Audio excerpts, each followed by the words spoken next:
সচরাচর বিরোধী দল আমরা যেমন দেখে থাকি, জামাতকে তেমন দেখা যাচ্ছে না। বলতে গেলে সরকারের বিরুদ্ধাচরণ করতে দেখা যাচ্ছে না।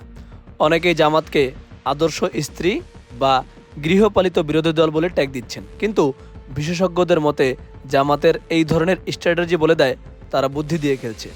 গত 17 বছর তারা ছিল সবচাইতে মাজলুম একটি দল।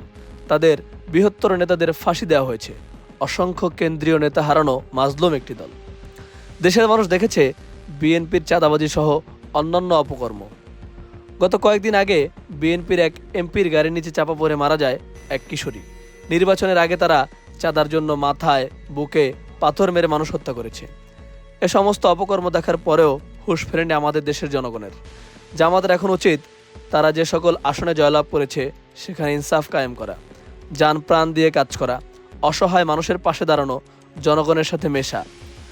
সরকার দলীয় লোকেরা যত অপকর্ম আছে করুক, এদেশের জনগণ আর আগের মতো নেই। তারা নিজেরাই এখন প্রতিবাদ করতে জানে। সুনামগঞ্জের ধীরাই সাল্লার জনগণ ভোট দিয়ে এমন একজনকে সংসদে পাঠিয়েছে যে দাঁড়াতে গেলেও 4 জন ধরে দাঁড় করাতে হয়। তিনি নিজের কথাই বলতে পারেন না, সংসদে দাঁড়িয়ে জনগণের কথা কিভাবে বলবেন? ব্যারিস্টার শিশির মনিরের মতো যুগান্তকারী ব্যক্তিকে যারা অসুস্থ মানুষের বিপরীতে হারিয়ে দিয়েছে, সে মানুষদের জন্য বেশি কথা বলে নিজের ক্ষতি না করাই উত্তম।